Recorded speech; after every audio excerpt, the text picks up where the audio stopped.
Toda história, assim, contada por um autor que escreve, você contar ela é uma coisa. Você ser a história é outra coisa totalmente diferente. Né? No momento eu sou a história, no mesmo dia que eu nasci, dia 31 de março, dia 31 de março fui para o orfanato, né, para o Horto. Mas assim, os momentos assim, mais difíceis que eu passei lá era quando meus pais iam me ver e eu não podia ter contato com eles, porque tinha uma grade bem pequenininha mesmo, que a gente colocava só as mãos assim, né, nem o dedo passava, né, que era o escudo para não separar, né. Aí, sim, eu não sei quem mais sofria, se era eu, se era minha mãe, né, meu pai. É uma dor assim que não tem preço, né? E, assim, de certa forma, outras pessoas, a gente era tratado pelos irmãos que eram criados com a gente, era, né, tratado bem por eles, vice-versa, eu tratava eles bem também. Mas eram os funcionários que maltratavam a gente, né? Eles negavam as coisas, não é que o governo dava as coisas para comer, só que eles é que não davam. Aí o que a gente fazia? Tinha aquelas latinhas, não sei se você lembra, de marmelada. Então, a gente pegava aquela latinha, aí a comida que eles jogavam fora, a gente pegava, né, na lavagem lá, colocava nela, assim, de um foguinho assim, nos pauzinhos, esquentava e comia naquela latinha, escondida deles. Tinha onde dormir, apesar de banho frio, eu tinha onde tomar banho, apesar de comida jogada fora, eu tinha onde comer, eu sabia onde buscar. Eu acho assim, eu me comparo a um pássaro, que o pássaro, ele, a partir do momento, ele aprende a voar, ele mesmo faz força, e cair, ele torna a levantar. Olha, existe hoje no Brasil uma série de doenças negligenciadas, entre elas a hanseníase. As primeiras medidas de saúde pública, né, executadas por Oswaldo Cruz a partir do século XIX, foi a criação de hospitais colônias, onde os portadores de hanseníase seriam isolados, tirados compulsoriamente da sociedade e mandados para essas instituições, a fim de que se tirasse da sociedade para que se fizesse o tratamento. O tratamento, entre aspas, porque o que queria mesmo era que tirar essas pessoas do meio comum, né, a teoria eugenista, de limpar a sociedade desse meio. Então, a partir de 1923, se cria a política de profilaxia da lepra, fazendo que instituições sejam criadas para esse fim, né, espalhadas no Brasil inteiro, longe dos grandes centros, afastadas, com esse objetivo de isolar mesmo o portador da doença. Vendo os dados que nós colhemos, é muito impactante, né, Paulo? Nossa, com certeza, porque assim, é uma história que aconteceu no Brasil inteiro, né? A gente sabe disso, só que fica meio que velada, né? As pessoas não conhecem essa história. Até participar do projeto eu não conhecia a história, não sabia como é que ia desenvolver, achei que era uma coisa mais à parte assim, mas até que eu fui me envolvendo mais e as entrevistas, os relatos foram bem fortes. Na verdade, esse ponto que você fala é importante, porque quando a gente conta essa história, né, as pessoas têm no imaginário que isso aconteceu há séculos atrás. Mas isso aconteceu ontem, né, em termos de história. Até 1986, né, há 26 anos atrás, ainda existia isso que a gente está contando. Então, partindo dessa história, do movimento, da hanseníase, nós procuramos saber se os mesmos preconceitos que os pais tinham passado, os filhos também passariam. A gente pode observar esses danos psicossociais, né, dos hansenianos nos filhos, né, deles, como decorrência dessa política de segregação, porque se a gente pode observar isso, como você falou, né, Tiago? Então, isso se torna uma questão também política, né, de direitos humanos. Trazendo para a atualidade a questão que hoje é muito discutida, a questão do bullying, como essas né, crianças sofreram na época e sofrem até hoje, porque mesmo morando dentro do ex-hospital Colônia, até o próprio meio ali da comunidade, dentro do ex-hospital Colônia, até hoje ela tem um preconceito porque essa criança foi criada dentro de uma instituição. E o que mais me impressionou foi que eles disseram que o seguinte, que isso ainda está presente como se fosse hoje. que ao dormir, a maioria deles, que ao dormir, sempre quando eu deito, vou tentar transcrever um trechinho aqui das falas. Sempre quando eu deito, quando eu vou dormir, eu penso, eu lembro. Então, eu não tenho um sono tranquilo, eu sou perturbada no meu sono. Isso é algumas das falas dos filhos, né? Inclusive foi...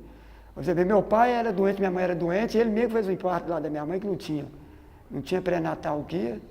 Então, eu nasci dentro de casa, e aí, assim que eu nasci, eles tinha um regulamento aqui, né, que não podia ficar mesmo. Aí tomou e foi criando a gente lá no colégio assim. Aí os pais, uma vez só por mês só via a gente, lá no preventório, uma vez só. Você mesmo era bem distante mesmo, podia pegar na mão deles. Aí tinha uma irmã que trabalhava aqui, a irmã Jocona. Ela cuidava dos doentes aqui, e é uma irmã que era, nossa, acho que ela virou até santa, não sei. Então ela levava os pão daqui para a gente ir lá, levava bala, esses tem. Então eles punham ela para correr lá, sabendo que era daqui, que era dos doentes aqui. Então quando a gente ia para um lugar assim de 11, a gente tinha que ir normal o filho dos leprosos ali, ó. Vamos chegar a ver que isso pega.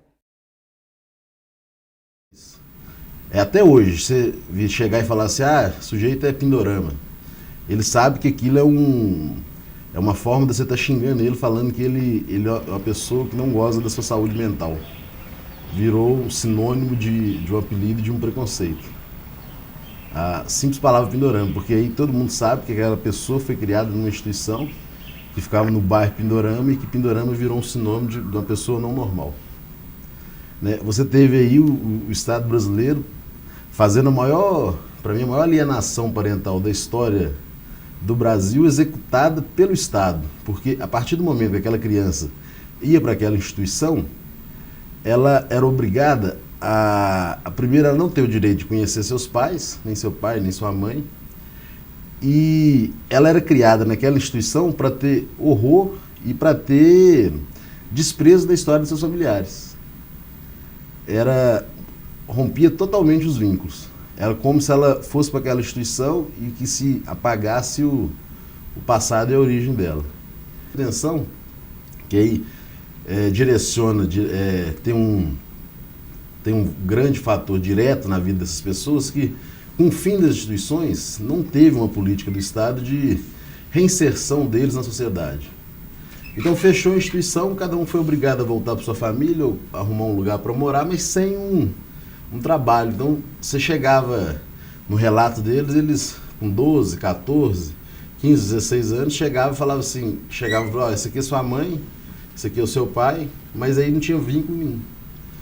Que você chega e apresenta para uma pessoa, para uma mãe, olha, é seu filho, ele tem 16 anos, e ali agora você é obrigada a conviver com ele, como que fica tanto para o lado da mãe quanto para o lado do filho que não teve, né, aquele, minha mãe, o processo, né, todo ali, foi tudo separado. Então ninguém se aceitava, nem os filhos se aceitavam como filhos e nem os pais aceitavam aqueles filhos como filhos, né? Então, e até hoje as pessoas sofrem com essa perda de vínculo.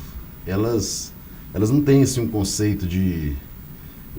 elas até falam na entrevista que não sabem o que é um conceito de família. Porque elas não tiveram a oportunidade de ter um pai, de ter uma mãe como as outras pessoas tiveram. E aí ficou uma coisa perdida. Perdi o vínculo afetivo com os meus pais. Não posso falar que eu sou uma pessoa que moro na colônia, ou porque nessa época eles já podiam voltar, né, Tiago? Ou tive alguém que teve hanseníase, um parente, uma mãe, um pai, um tio. Aí então não se criavam vínculos e a pessoa também, os filhos, no caso, eles não tinham mais assim uma referência, uma estrutura. Como criar essa referência? Eu sou quem? Eu sou um filho que não é filho? Eu vim de uma instituição que agora não existe mais? Como que ficou isso? Estava pensando aqui, em vocês falando ainda nessa ideia do estigma, da segregação e do preconceito, né? Essas três coisas, associadas que geram, às vezes, uma política pública, né? Geram uma determinada forma de dominação que pode ser numa organização, um determinado tipo de organização do Estado, e que também pode acontecer na forma de danos psicossociais, como a gente está falando, que a gente poderia caracterizar aí como uma maneira de interação que se estabelece entre os grupos, entre os indivíduos na sociedade, em que essa forma de interação gera prejuízos, né, para algumas pessoas.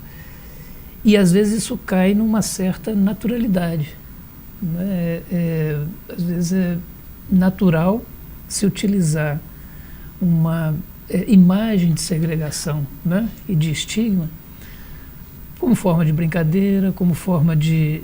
como foi o caso que você citou aí do Pindorama, né? O pessoal, a pessoa começa a ser reconhecida, a sua identidade começa a ser formulada a partir de uma interação danosa, né?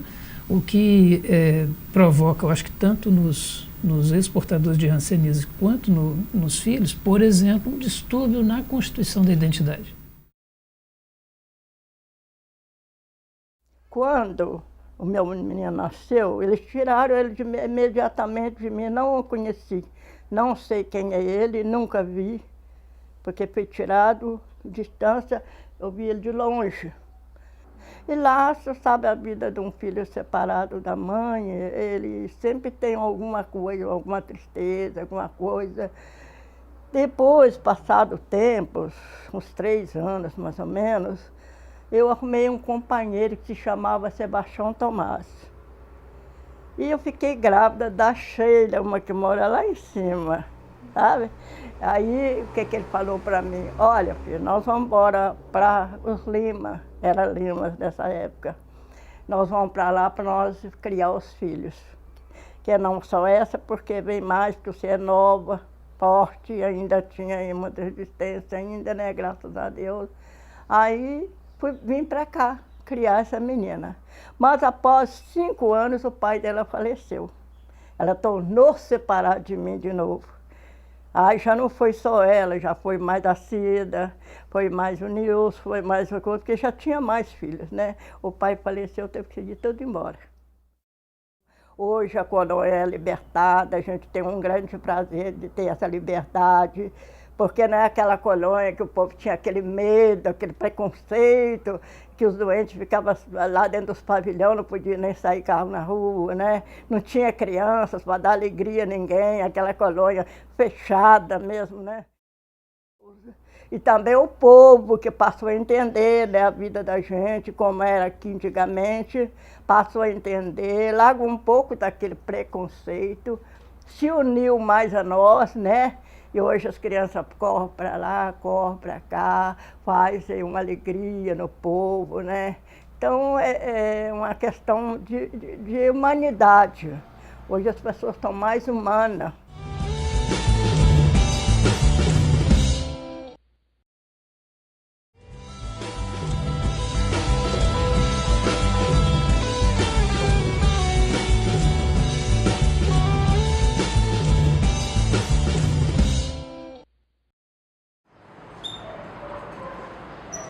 Do preconceito era muito forte, né? Que as pessoas não foram, não tiveram um esclarecimento sobre o que era a doença, né? Então, a hanseníase era tratada como lepra, né? E a questão da lepra bíblica, né? Desde o livro de Levítico, já se falava de que toda impureza era lepra, né? Então, essa questão do leproso ficou muito vinculada à questão do impuro.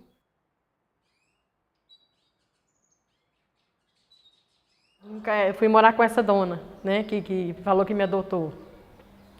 Na verdade, no início, ela me apresentou para a família dela toda.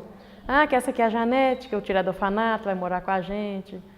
Aí na primeira noite foi bom, na segunda, na terceira. Aí no segundo mês eu comecei a dormir do lado de fora da casa, entendeu? Que ela falava que era filho de leproso, era copo separado, talher separado. Fiquei durante 1 ano com ela. Quando chegava a visita, eu tinha que ir para a rua, para as visitas não ter contato comigo, entendeu? Eu fui o mais triste, é meus irmãos também, não gostava de falar que é filho de doente. Entendeu? Porque veio também uma colega minha, nós viajamos junto aqui para essa colônia, sabe? Ela era também um problema de hanseníase, ela largou 7 filhos para trás.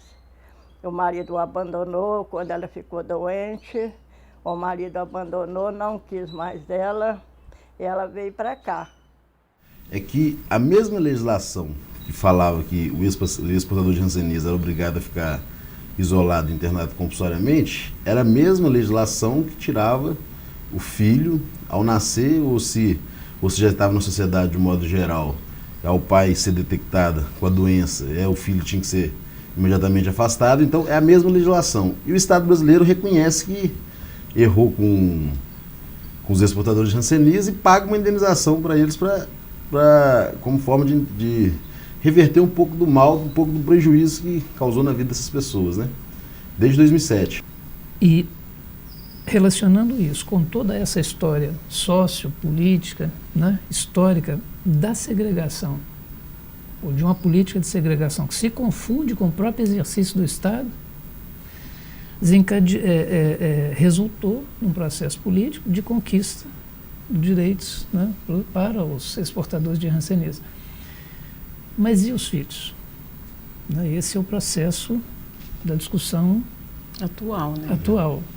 Então, o movimento social, o Mohan, tem a luta da conquista dos direitos do movimento, né? A grande debate atual hoje no Brasil inteiro é que o Estado brasileiro também tem uma dívida com esses filhos, que também foram internados, que foram segregados compulsoriamente, né? E passaram décadas fazendo isso, já sendo desnecessário.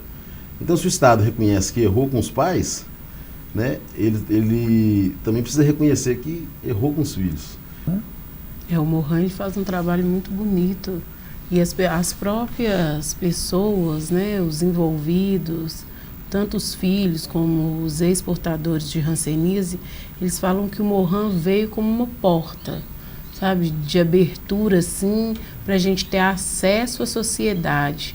Foi o que trouxe, né, para eles aquele convívio social, porque antes do Mohan era filhos e ex-portadores para um lado e sociedade para o outro. Era como se tivesse uma sociedade própria, né? E aquela velha história, né, Marinho? Toda vez que não se sabe o que fazer com um determinado grupo social, uma minoria política, sempre a questão da internação compulsória, do isolamento, aflora, né?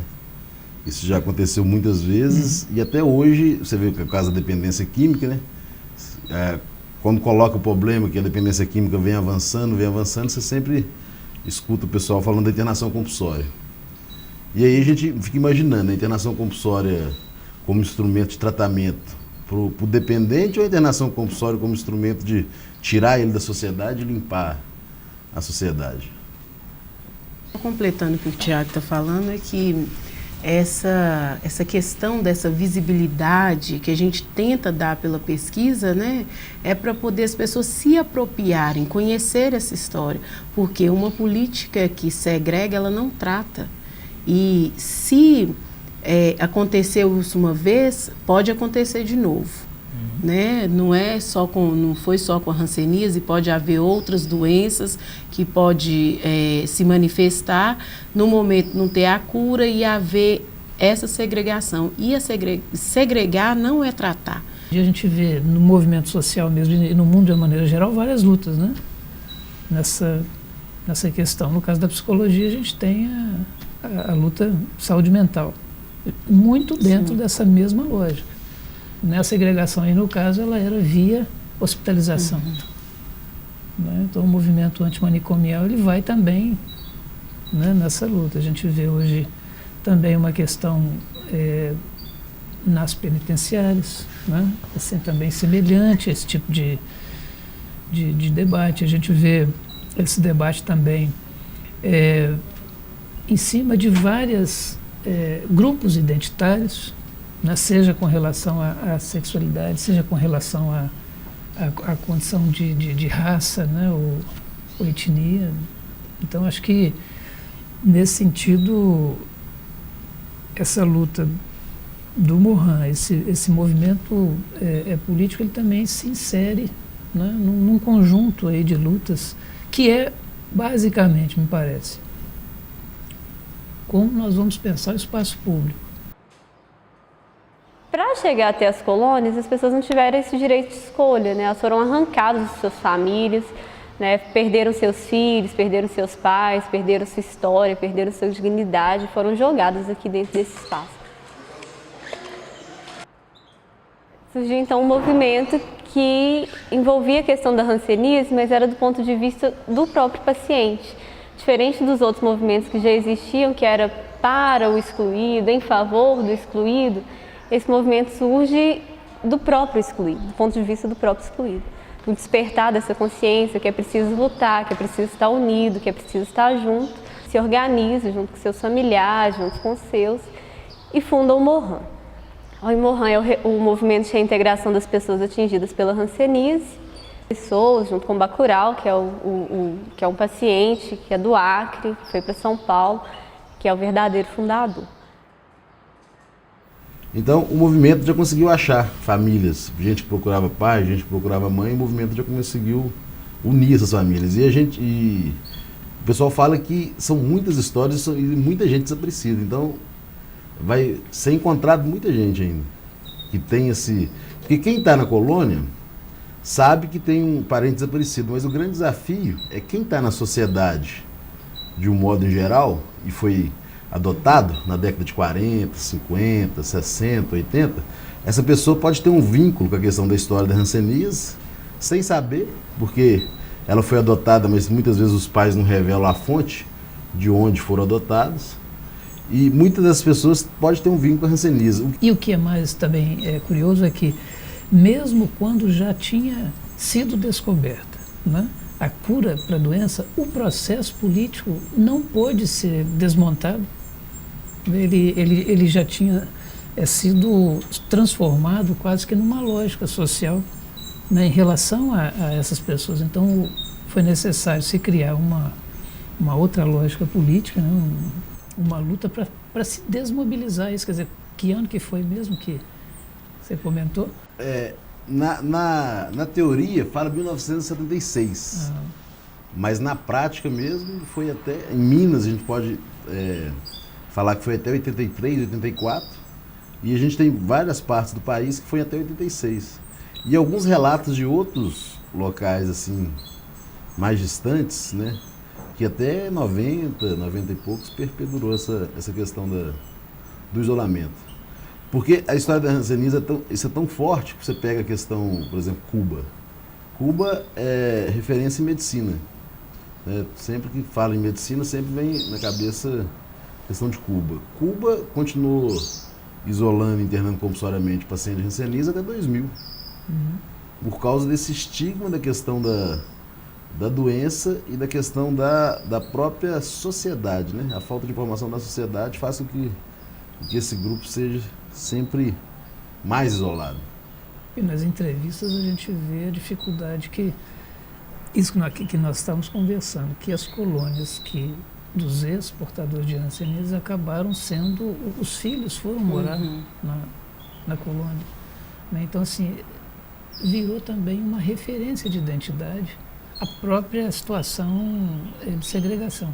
Quer dizer, que é uma outra discussão política, né? É como você fazer um trabalho de retomada dessa identidade, de retomada dessa história em perspectivas assim mais emancipadoras em relação à questão do isolamento social, em relação à violência, inclusive, né, social, que vem, que a gente observa muito dos relatos, né? Na verdade, a gente pode identificar que até hoje, né, o Estado carece de uma política de reinserção desses filhos na sociedade, até hoje, né? Seja um acompanhamento psicológico, seja uma terapia comunitária, uma terapia de grupo, até hoje é preciso que se faça alguma coisa, e aí, como política pública, né, em prol desses filhos. Porque o que eles passaram, o passado deles influencia hoje a vida deles, o cotidiano deles, diretamente, de forma muito forte. É ligado. Muito ligada à questão da instituição. Então, o Estado, ele possui uma dívida e precisa executar uma política de reinserção desses filhos na sociedade atualmente, né? Isso já passou, a instituição já fechou há 26 anos atrás, mas até hoje o Estado tem essa dívida com essa parcela da população e a pesquisa aponta isso.